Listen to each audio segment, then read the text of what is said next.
Alô pessoal, este vídeo que vocês vão ver é uma aula que eu dei para a comunidade Money Masters sobre AI e automação. É uma aula não muito técnica no que toca ao N8N, ao make, mas sim mais ao processo de pensamento antes de fazer qualquer tipo de automação, que é fundamental quando nós queremos transformar algum processo dentro da nossa empresa, dentro da nossa estrutura, num processo automático. É pensar como é que queremos que ele aconteça, como é que ele deve acontecer, que ferramentas vamos usar, que caminhos vamos tomar, e isto é o pensamento crítico e estratégico que tem que anteceder qualquer construção. Antes de abrirmos qualquer make, qualquer N8N, temos que fazer isto. Esta aula é sobre isso, vou-vos dar o guia completo de como é que a podem fazer e depois também, se quiserem acesso aos documentos que houveram na aula, basta comentar aqui em baixo e eu envio para vocês. Portanto, mais demoras, vamos para o vídeo, espero que gostem e falamos em breve. Unidades. Yeah. Boa. Bem, malta, está a gravar, eu vou partilhar então aqui o ecrã convosco, dar-vos aqui um bocadinho de contexto. Ok, boa. Só para isto em destaque, perfeito. Então, desde já, fazer aqui também o framework de que eu não sou nenhum expert super técnico ou algo do género, ok? Eu considero uma pessoa que se sabe desenrascar bem e se sei arranjar soluções para problemas, isto é o principal. Então é com base nisto também que venho aqui falar, já montei algumas coisas, já fiz várias coisas e é com essa experiência. E venho falar um bocadinho antes do processo, antes do sistema, porque a maior parte da malta começa por, ok, eu quero automatizar algo, abrimos o N8N, abrimos o Make, seja o que for, e toca a experimentar. E esse, a meu ver, não é o processo correto, não é o processo que nós devemos optar para melhor usarmos o nosso tempo. O principal foco é esse, para melhor usarmos o nosso tempo, não é de todo o processo que nós devíamos aplicar. Então, o que eu vos trago aqui é um bocadinho de o que é que deve ser feito e o que é que não deve quanto ao processo. Vocês já viram na aula anterior, e eu faço aqui também um breve recap, para quem viu e para quem não viu, que o Diogo Coutinho falou muito sobre a parte técnica. E eu não vou tocar nisso porque ele cobriu basicamente tudo o que é de importante a cobrir numa iniciação a isto. Portanto, nem senti que houvesse necessidade, por geral, ele de cobrir qualquer coisa técnica. Portanto, o que vamos hoje ver é o que é que acontece antes. Extrair informação, mapear processos, casos reais do que é que aconteceu, para que vocês consigam, de facto, aplicar a parte técnica na prática. Portanto, o objetivo aqui é sair com um framework claro do que é que se faz e como é que é o passo a passo para automatizar, seja o que quer que seja. Problema real. E o que é que normalmente acontece? O que acontece é que nós abrimos o ano 8 ano, começamos a arrastar módulos, começamos a ligar uma coisa à outra, a testar, etc. E isto, em bom português, é perder tempo, porque estamos a juntar nódulos, estamos a criar processos e a testar coisas que nós nem sequer sabemos se aquilo é o processo ideal. Idealizamos na nossa cabeça, mas se pensarmos na mesma coisa 5 vezes seguidas, cada vez vamos pensar uma coisa diferente. Então é muito mais fácil quando colocamos no papel ou no miro, seja onde for. A ideia é estar o papel, é estar desenhado para que nós consigamos entender e este debugging todo de possíveis caminhos e processos que nós queremos fazer, temos que o fazer antes de ir para qualquer parte técnica, para evitar andarmos às voltas que nem um rato. Portanto, o objetivo aqui, o resultado com isto, é que, de não fazer este padrão de reconhecimento antes, é começamos a ter produtos que vão crashar, a ter soluções que não são sustentáveis, e em vez de, se calhar, resolvermos um problema antecipadamente, sem sequer o testar ou passar por esse problema, vamos o encontrar várias vezes, e depois acaba por ser difícil passar isto para o cliente, que é o cliente, o que vai experienciar é um sistema que está sempre a falhar no início, que está sempre a dar bugs, enquanto que isto podia ter sido resolvido numa pré-fase do projeto para facilitar isto. Portanto, o objetivo aqui é, antes de pegar em qualquer ferramenta, vamos olhar o processo, vamos pensar o processo, vamos idealizar o processo. Eu costumo dizer para todos os clientes que eu trabalho que o foco não é só automatizar e injetar em tecnologia, inteligência artificial. O foco é resolver o processo manual. Se este processo manual, que neste momento é manual, que nós temos que tornar automático, estiver otimizado, a automatização vai correr excepcionalmente bem. Agora, se o processo inicial for uma porcaria, porcaria será a automatização. Isto é certo. Portanto, temos que otimizar e olhar primeiro ao que é feito. Portanto, como é que eu divido isto aqui em quatro fases? Discovery. Seja na Discovery Call que nós fazemos com o cliente para levantar dúvidas, seja depois já no projeto. Independentemente onde nós vamos incluir isto, é importante haver uma descoberta de todas as informações que há. Eu, para esta descoberta, o meu framework é sempre o mesmo. Sempre que eu inicio um projeto, algo complexo, eu vou-me sentar com toda a gente da equipa do cliente que faz parte disto. Eu não falo só com o dono, porque o dono, na maioria dos casos, idealizou, mas depois a forma como a equipa faz pode não ser exatamente aquela. Então é importante recolher todas as informações. E se formos aqui para negócios que estão bem encaminhados, com uma boa estrutura de equipa, na maioria dos casos, o dono sabe parte e a equipa já faz o resto. Então é importante recolher toda a informação de toda a equipa, sentar-se com cada pessoa, perguntar exatamente o que é que eles fazem, como é que eles fazem e o processo. Nestas calls, eu aproveito para montar o que é um mapa do processo. Literalmente, onde é que ele começa, onde é que ele acaba e tudo o que acontece pelo meio. Quais são as ramificações, o que é que pode acontecer, o que é que não pode acontecer. Literalmente perceber cada possibilidade, cada saída, cada ramificação que isto pode ter.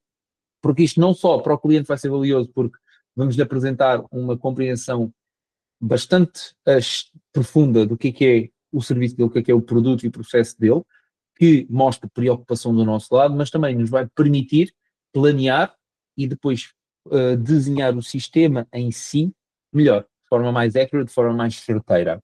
Depois sim, passamos então para desenhar no MIR e aqui desenhamos cada passo a passo do processo automático. Não o mapeamento da tarefa, não o mapeamento dos processos de cada equipa, mas sim o desenho automático. Okay? Um exemplo simples disso é como é o funcionamento comercial de uma empresa. Entra uma lead, vamos dizer, pelos anúncios, se a lead é entregue à equipa comercial, uma responsável segmenta a lead para um comercial, esse comercial entra em contacto, etc, etc. Isto é o processo manual, isto é o processo que a equipa faz. Se quisermos desenhar isto uma automação que vai automatizar este primeiro contacto, nós vamos encurtar isto. Ali dentro do MetaAds, recebemos um webhook, esse webhook origina a criação de um novo contato CRM e isso origina uma mensagem para a lead. É um processo mais curto, mas sem termos o grande, sem termos o complexo, não vamos conseguir chegar a este mais definido, mais claro para nós. E depois sim, vamos para a implementação. Ajuda também a ter este desenho, este fluxo, seja em MIR, seja onde for, porque depois ele age como um roadmap quando nós vamos implementar. Facilmente olham para o vosso fluxo e percebem, ok, eu já tratei desta secção, já tratei desta, falta aquela.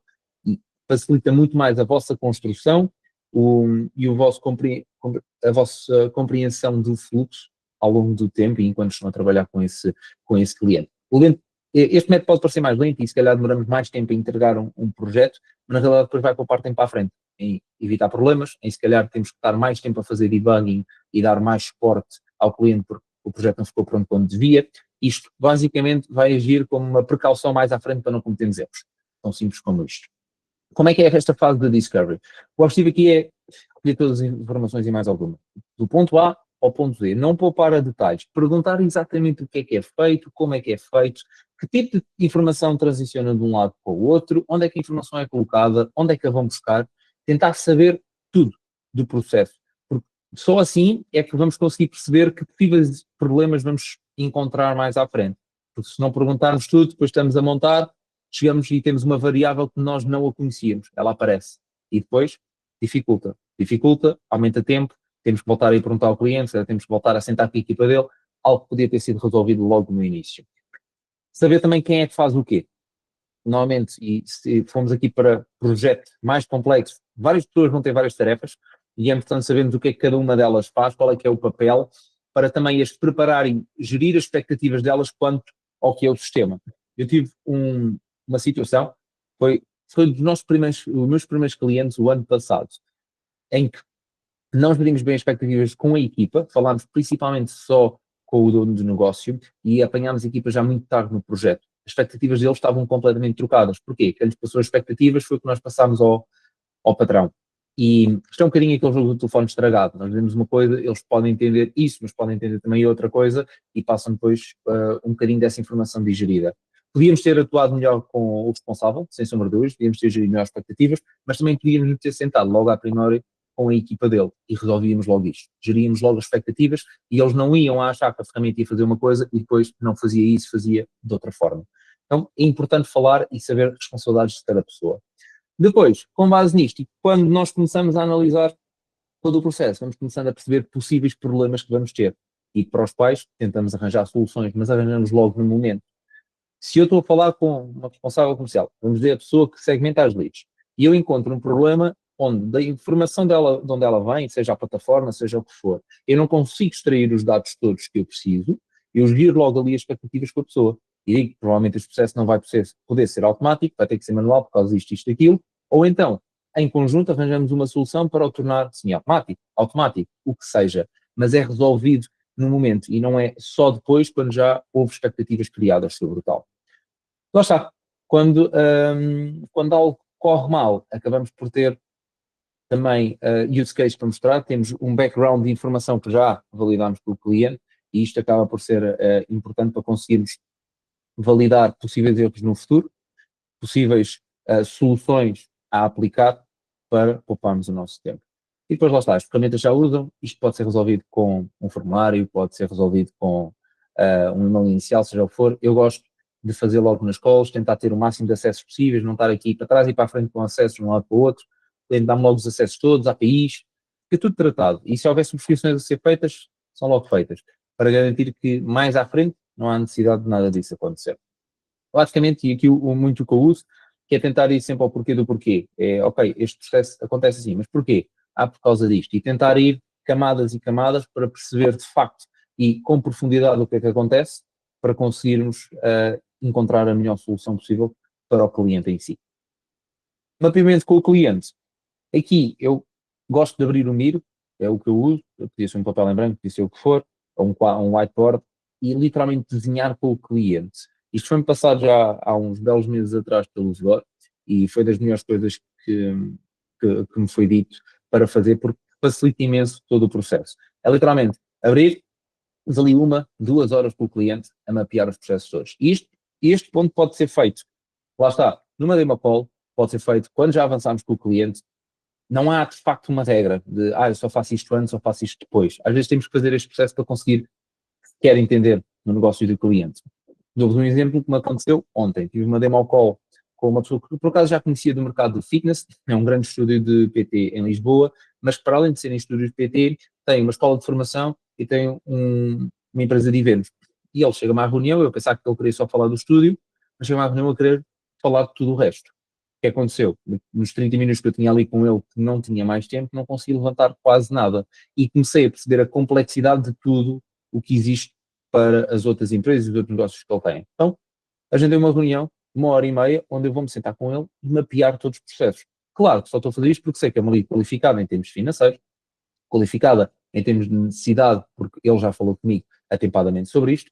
Precisamos é de encontrar vários problemas que ele tem, porque ele este ano decidiu que automatizar e otimizar o negócio é aquilo que ele quer. Então, este mapeamento pode ser feito em várias fases. Posteriormente, com o cliente, obviamente, se calhar vamos ter que ir um bocadinho mais a fundo, às vezes podemos ter ido antes, para tentar entender mais informações sobre o cliente. E aqui é tão simples, sentamos uma call, abrimos o Miro, começamos a partilhar o ecrã e estamos ali juntos, eu a perguntar questões, a perceber onde é que começa, onde é que acaba, isto do processo que nós vamos falar. É mais fácil para o cliente entender também o que é que vai acontecer, para nós sabemos logo se é viável ou se não é, o cliente também vê valor naquela hora e naquele levantamento de questões, dúvidas e que nós estamos ali a fazer e ficamos com clareza para depois para a frente ser muito mais fácil automatizar. Lá está, não faço isso com toda a gente, faço isso só com clientes que possam ou não valer a pena. Antes de avançar aqui para a fase 4, fazer só aqui uma ligeira pausa. Dúvidas, questões até agora? Alguma coisa?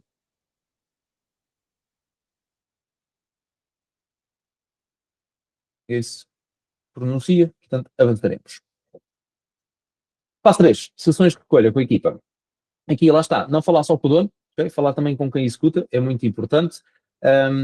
E lá está, é aquilo que eu vos disse há bocado, o dono nem sempre vai saber tudo, então é importante nós tentarmos falar com toda a gente que está envolvida no processo e que tem uma ou outra participação, porque isto vai ajudar a sabermos os detalhes da execução em si.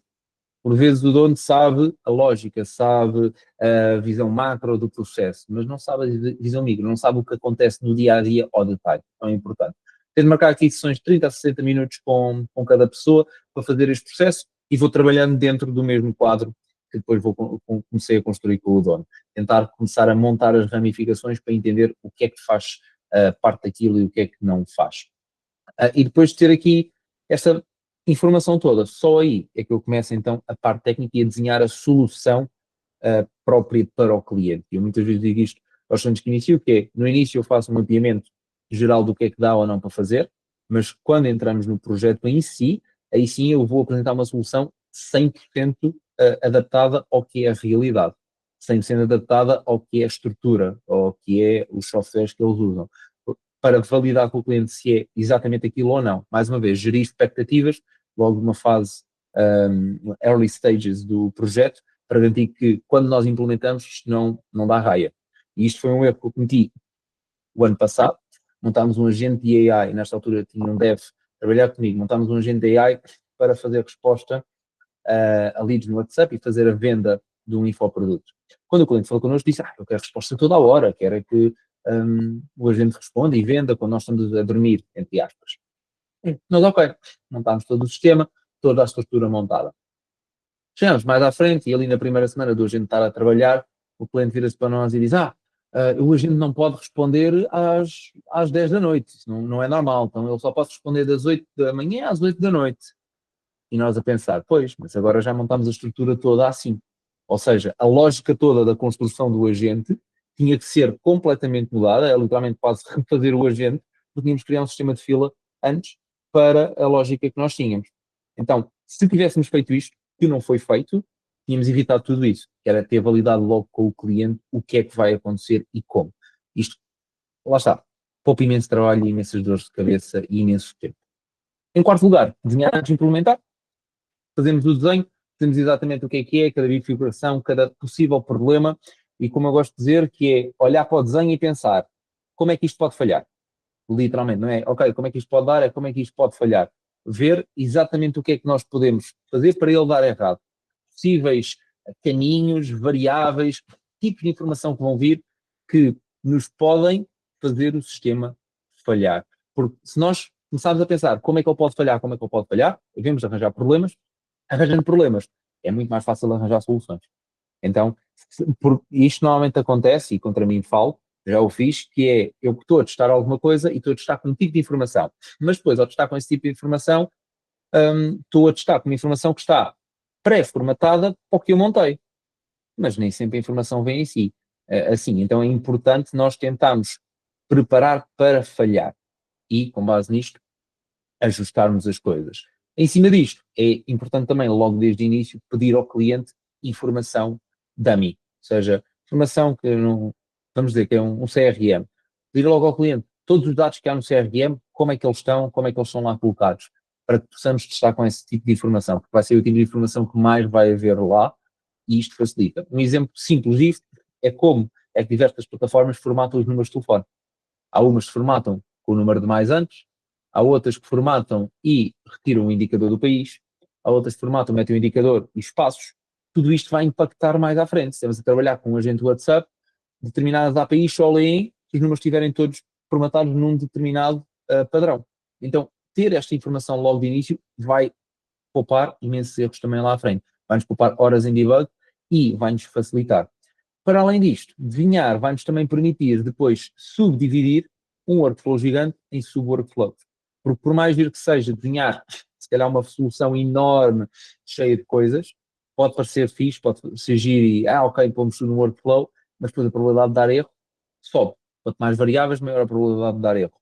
Quanto maior variáveis e maior a probabilidade de dar erro, mais trabalho nós vamos ter.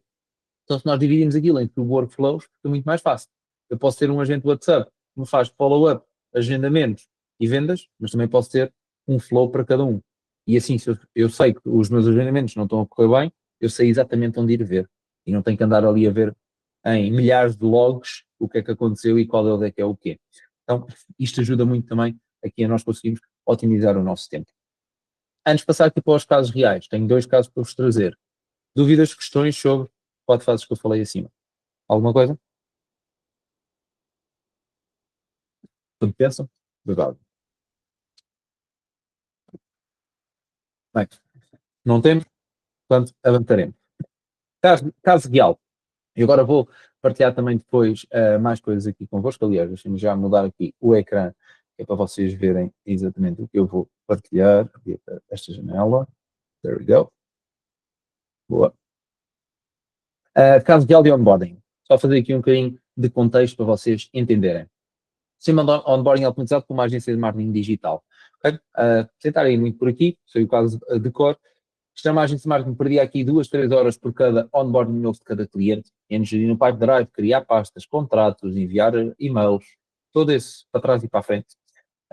E aqui a nossa abordagem foi automatizar tudo, okay? Desde o momento em que o cliente diz, ok, eu quero, está fechado, até que o cliente preenche o formulário de onboarding e então tem a primeira sessão com a agência e todo o trabalho ocorre a partir daí. Agora, estamos a trabalhar também numa perspectiva de offboarding, lá está, é o outro trabalho que ele acaba por perder ali 30 a 45 minutos por cada offboarding, é um cliente que está a sair, não faz assim todo sentido estar a perder todo esse tempo. Então o que é que nós fizemos inicialmente? Começámos por mapear tudo no Miro, ok? Fomos analisar todo o onboarding dele atual e mapeá-lo para depois construirmos a automação. Nós vamos aqui falar sobre dois. Temos dois workflows de onboarding, que, lá está, é o mesmo processo, dividido em duas etapas. O workflow 1, que é quando o deal é ganho e o formulário é enviado, e o workflow 2, quando é preenchido o formulário de entrega. Partilhando aqui convosco, este é o 2, este é o 1. Por acaso estava aqui uma coisa a ocorrer. Basicamente, este é o workflow que nós montámos em termos de automação. Mas o que deu origem a isto foi isto que está aqui. Nós primeiro mapeámos isto, perceber o que é que acontece. Mas antes de irmos para isto, fizemos isto. Okay? Temos aqui o processo atual, que era uma coisa simples. Mas desenhámos-o todo aqui. Depois sim, viemos desenhar o que era o nosso onboarding. O que é que acontecia? O cliente era movido para fechado, tínhamos que filtrar se era de redes, fotocópia, etc. Criámos as pastas, criámos o ClickUp. Tudo isto foi desenhado aqui. Porque daqui para aqui foi muito mais rápido de fazer.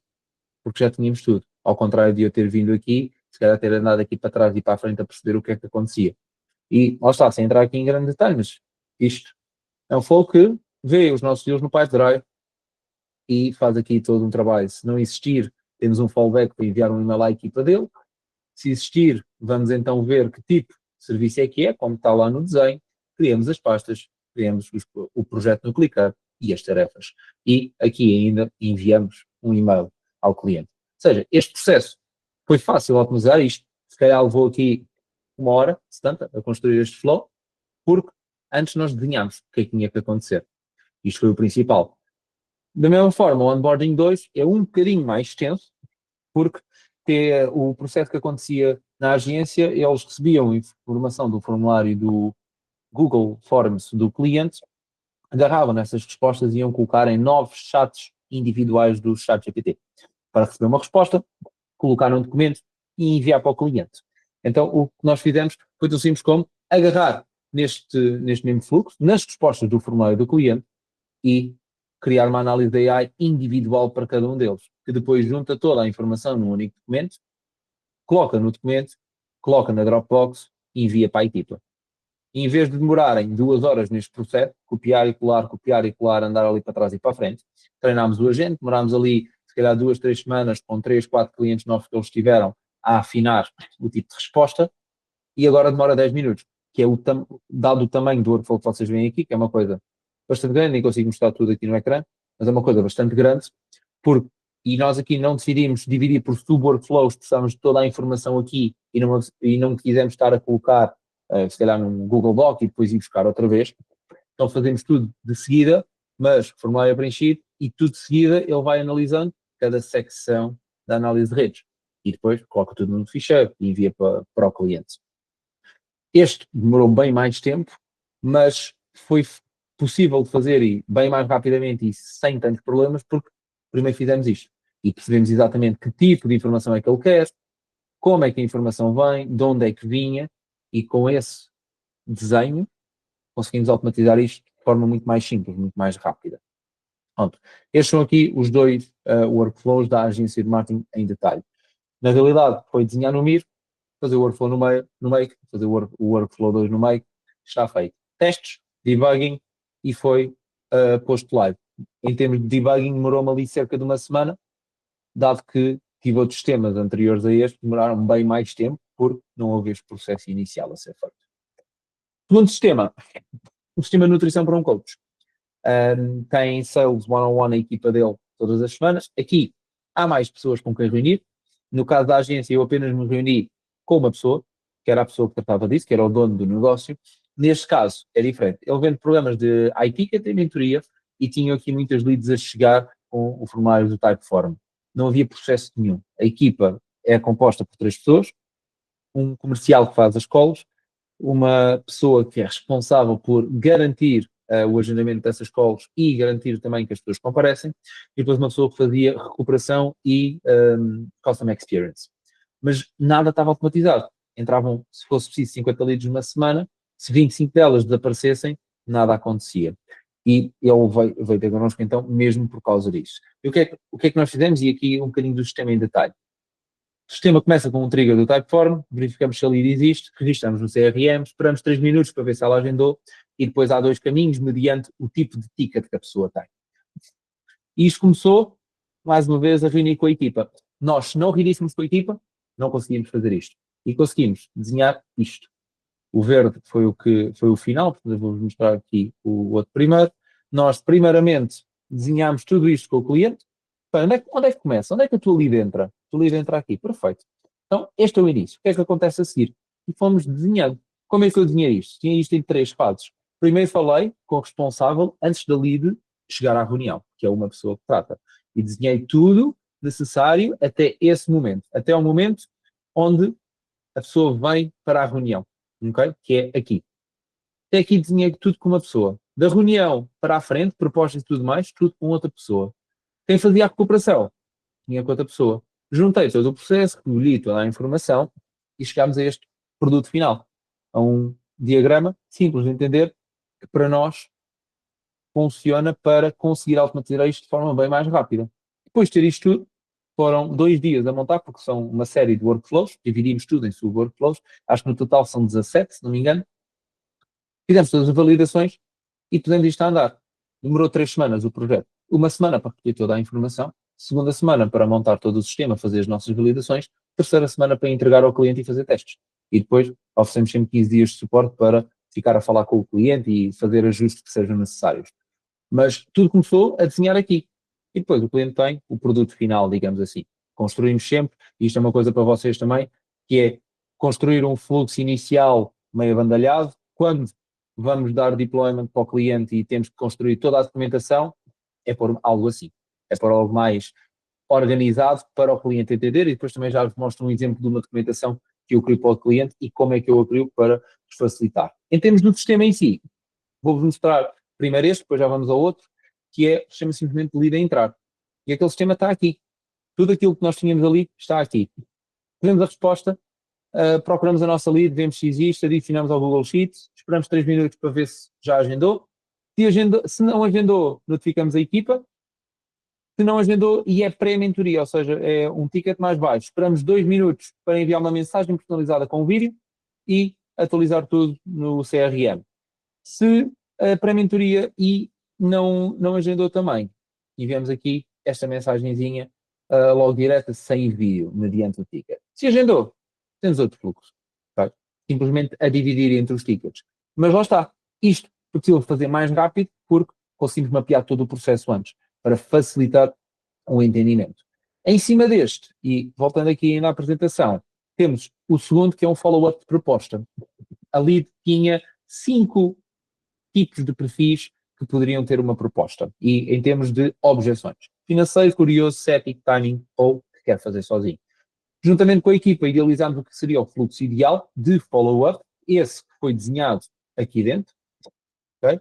Portanto, temos aqui proposta enviada, definimos o perfil e enviamos 3 mensagens ao longo de 2 semanas, depois acabámos por encurtar o tempo para a lead. Isto foi desenhado, foi mapeado, escrevemos juntamente com eles qual é que era o script ideal para cada uma das fases e começámos a automatizar. E aqui lá está, outra vez, um fluxo que é um bocadinho maior, porque como vem tudo do mesmo sítio, o debugging é fácil. Isto é só para follow-up propostas. Eu não venho aqui ver mais nada. Então, facilmente venho aqui ver. E desenhamos então o processo. Conseguimos como? A proposta foi enviada, todos os dias às 10h11 vemos as leads que estão em proposta e por cada uma delas identificamos o tipo de perfil, identificamos qual é que é o tipo de follow-up que nós queremos e enviamos o follow-up. Anotamos, voltamos a fazer. On and on. Isto, com esta definição de expectativas, quando chegamos ao final do projeto e dissemos ao cliente, olha, está feito, Não houve uma coisa que ele dissesse que, era interessante, nós colocámos isto, não pensámos isto no início. Porque houve um discovery tão profundo, inicialmente, para garantir que ele que nós tínhamos toda a informação e que ele nos dava tudo o que queria que acontecesse, que o projeto durou 3 semanas, uma coisa que podia demorar bem mais tempo em ajustes e scripts e para trás e para a frente, mas não aconteceu porque houve validação a cada fase. Ok, este é o fluxo. Sentámos com a equipa toda, apresentámos. Este é o fluxo. Acontece isto e isto. Está ok? Não queremos ajustar X. Ajustamos X. Perfeito. Scripts são estes. Validem. Está validado. Perfeito. É só montar. Uma semana de recolha de informação, uma semana de montagem e uma semana de validação, testes e entrega final ao cliente. Portanto, este é o potencial que tem em fazer este framework todo de levantamento de questões, detalhe de discovery, ir em profundidade o que é que o cliente realmente quer, como é que ele quer. Portanto, resumidamente, o que é que acontece? Vamos aqui por destaque, que é mais giro. Perguntamos primeiro o que é que acontece, okay, do início ao fim, e nem sempre o cliente vai saber. Dificilmente vamos apanhar um cliente que saiba nos dizer logo tudo, perde-se pelo caminho. Ou das duas uma, apanhamos um cliente que tem tudo detalhado e é muito mais fácil automatizar. Eu apanhei até agora 3 clientes assim, dos 23 que é ao todo, 3 tinham processos definidos. Todos os outros temos nós estar a definir com eles. Quando apanhamos um destes, dizer assim, um Pokémon desses, top, incrível, super rápido de fazer. Quando é dos outros, pede mais de nós, mas também acabamos por ter mais facilidade em, juntamente com o cliente, ajustar o sistema ao que nós queremos que seja e ao ideal do processo automatizado que nós sabemos. Perguntamos quem é que faz cada passo, quanto tempo é que demora, avaliar isto tudo, mas não seja para no futuro conseguirmos fazer um retorno sobre investimento ao cliente mais accurate. Do género, a tua equipa antes perdia este tempo com este processo, agora perde este. E consegues fazer uma conta muito mais direta ao cliente. Para além de que estes discoveries dão-vos uma arma que é importante, que é, vocês começam a conhecer tanto do negócio do cliente, quando terminam, e identificam 3 ou 4 coisas que podem vender outra vez, que podem melhorar, porque o cliente deu-vos muita informação e vocês, na vossa cabeça, como já têm à vontade este jogo de cintura nestas automações, muito mais facilmente conseguem criar outras soluções para fazer. O que é que acontece quando algo corre mal? Meter tudo no MID, antes de tocar na ferramenta, mostrar o desenho ao cliente antes de implementar qualquer coisa, validar com ele o sistema antes de construir, porque é muito mais rápido desenharem no Miro o sistema ideal do que vai acontecer, do que estarem a ligar os nodes todos e depois estarem a mostrar isso. E depois, se é aqui mais de 10 nodes, dependendo do tipo de workflow, e 10 nodes principais, não filtros e afins. Se calhar dividir em 2 workflows é o ideal, e depois sim, implementar, abrir o N8N, o Make, o Zapier, o que quiserem, e começarem a implementar. Que alguns erros que eu cometi, para além daqueles que eu já falei, começar a implementar sem perceber o processo todo, okay? Muitas vezes começar a abrir pelo N8N, e nem sempre é a solução. Falar só com o dono e não com quem executa, aquele exemplo que eu vos dei do primeiro cliente que eu vendi, erro total e custou-me caro depois mais à frente. Não desenhar processo antes de automatizar, com uma ótica do norte do país, tem 7 óticas, fiz isso e o que aconteceu é que o projeto era para ter demorado 3 meses, demorou 6 meses para trás e para a frente de correção de erros, e na realidade eles tinham razão, porque nós não fizemos o meu trabalho de início, e depois fazer aqui workflows gigantes que muitas vezes podem dar erros. Também já cometi esse erro e depois tive que os subdividir. Agora todos aqueles que construo que são muito grandes, eu penso sempre 3 e 4 vezes se vale realmente a pena ou se eu tenho possibilidade de dar erro. O que é a minha métrica de dar erro ou não? É se cada ramificação que eu vou ter vai receber informação diferente. Porque se receber igual, estou tranquilo, como aquele exemplo do follow-up. A informação que vai para cada nódulo é a mesma. Não, ou seja, não tem que ser diferente, não tem que ter um formato diferente. E isto acaba por ser muito mais fácil para nós não corrermos aqui o risco de ter um workflow gigante e depois só dar erros a toda a hora. E depois, também assumir aqui que o cliente não sabe explicar o processo, ok? Que ele sabe, ou seja, ele nem sempre vai saber explicar o processo, nós é que vamos ter que ir fazendo as perguntas e ir montando o processo na cabeça do cliente. O cliente muitas vezes diz, a lead chega, alguém contacta, pronto, não sabe o que é que acontece no meio de forma detalhada. Quando começamos a avaliar, ele próprio fica aware de que, ok, isto realmente não está bem, temos que mudar, temos que ajustar aquilo. Portanto, se queres estar no processo, não na ferramenta, discovery, mapeamento, desenho, implementação, seguir este método vai ajudar aqui a conseguirem ter menos horas perdidas em debugging, sistemas mais accurate e, muito provavelmente, conseguirem entregar mais rápido cada projeto. Porque têm toda a informação do vosso lado antes sequer de pegarem no N8N, antes de abrirem a ferramenta. E creio que seja isto. Portanto, dúvidas, questões, obrigado e é isso. Não tem mais nada. Hello? Obrigado, Hello. Diogo. Deixa-me só dizer uma coisa Posso já para ti, colocar? Tiago. Ok. Já te passo Força, a bola. força. Obrigado, Claro. Diogo. Antes de mais, desculpa aí, Tiago, também.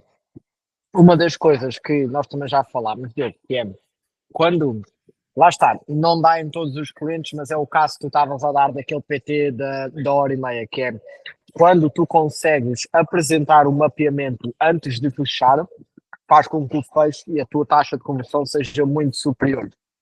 Porque tu já vais para a proposta com, olha, é exatamente isto que nós vamos fazer. Está aqui tudo mapeado, todos os processos da tua empresa, agora é só fazer. Lá está, não dá para fazer em todos, porque demoras bué de tempo, mas para clientes mais sérios, foi o que nós fizemos, por exemplo, agora no Tiver, fechámos. Acho que foram o quê? 3 calls? Não, 2 calls. 2 calls com eles até... Duas calls. Yeah. 2 mais Sim, 2 é números, isso. basicamente. É isso, eu tento sempre fazer este levantamento sempre que possível, mas lá está, preciso de saber que o cliente também, ou a lead vale a pena um investimento nesse tempo. Isso é o principal. E às vezes vale, outras vezes não. Tiago, tinhas aqui alguma dúvida? Tinha uma questão que era, tu ali na parte do follow-up, Sim. tinhas o tipo de clientes, não era? O tipo de perfil. O tipo de perfil, pronto. Isso é feito pelo comercial da empresa, ou seja, não é, ou é automático? É feito pelo comercial.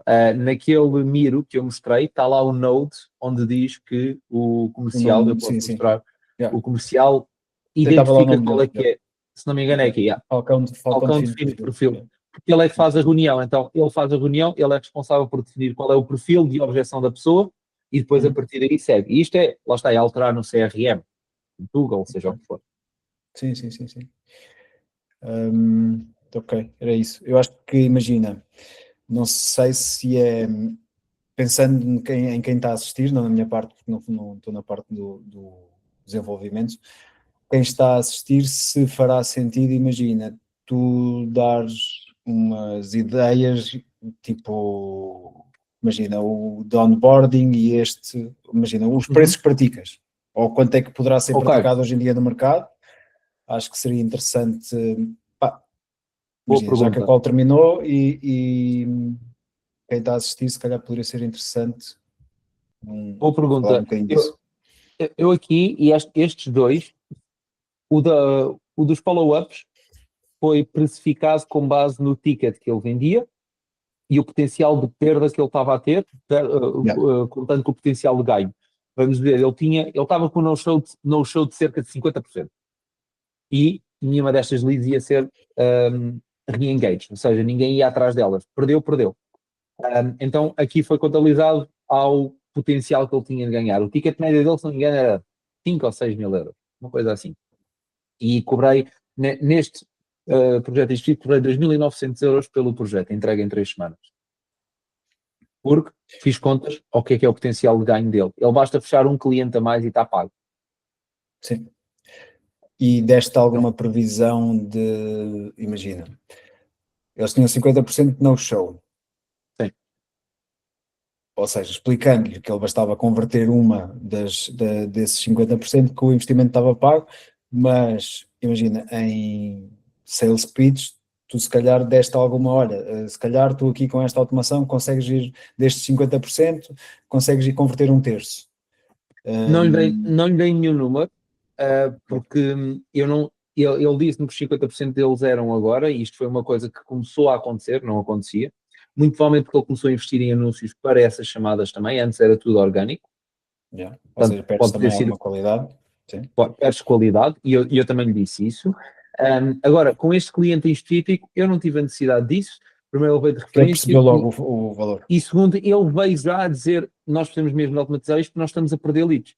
Nós estamos a perder leads que não... Para teres uma noção, ele tem então aqui o negócio de mentoria e a maior parte do tempo ele teve em orgânico.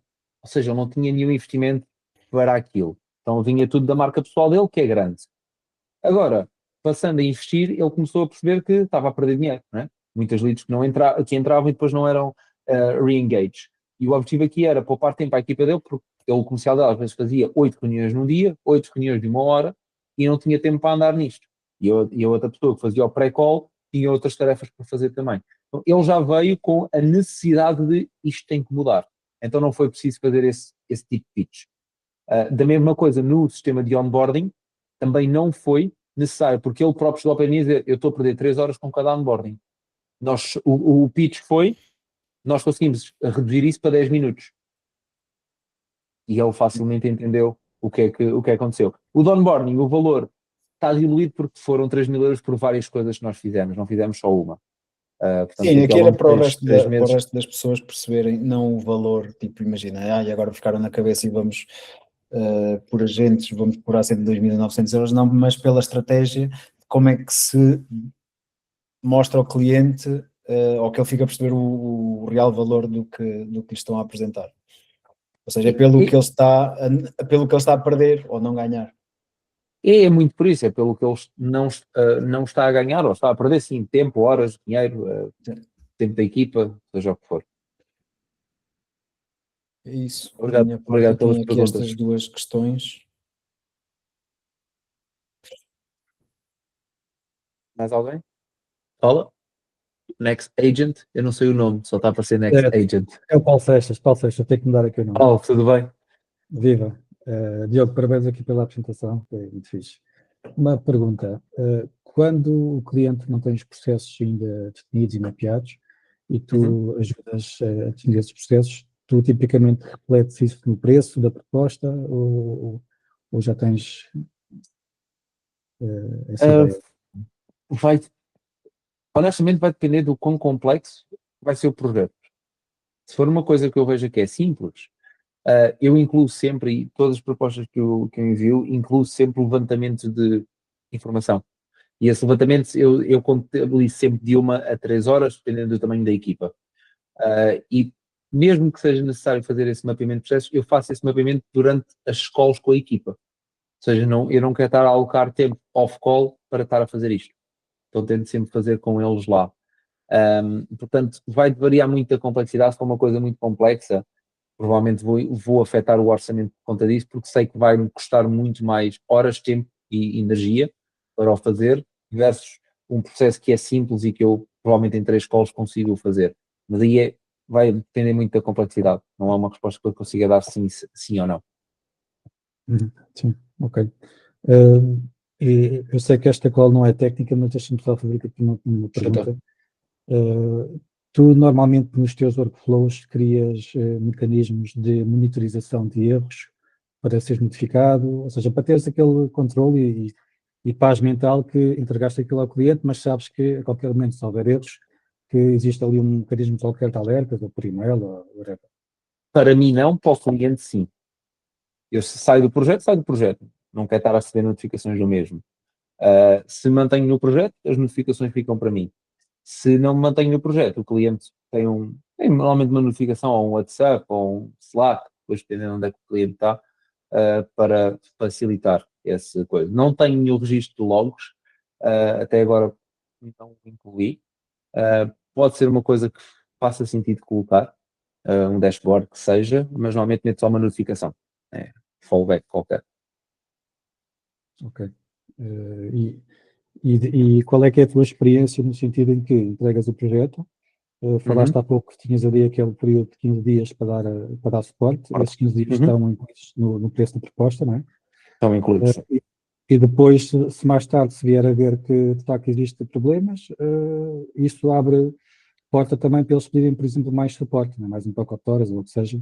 Sim, eu tenho 2 opções para os clientes. Os clientes têm sempre a opção de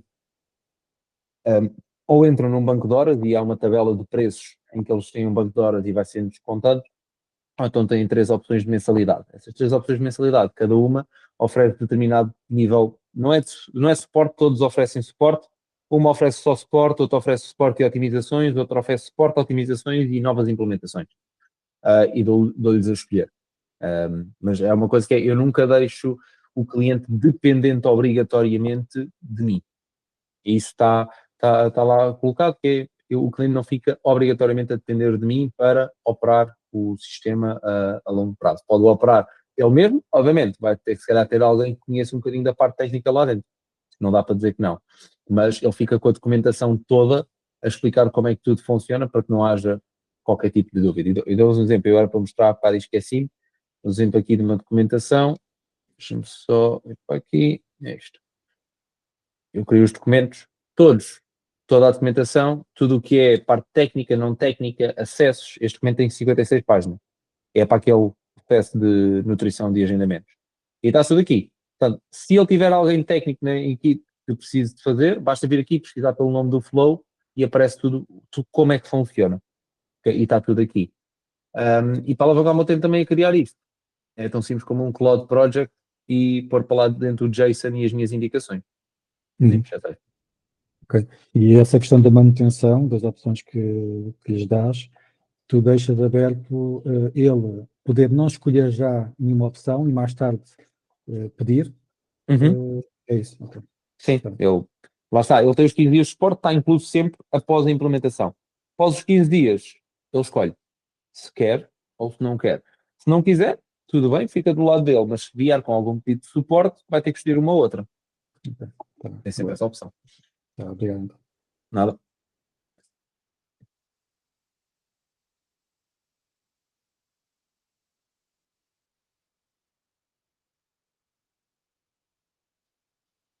Acho que é isso, boss.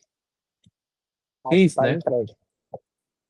Acho que sim. A ver se mais alguém tinha alguma dúvida ou questão. Do meu lado, tá.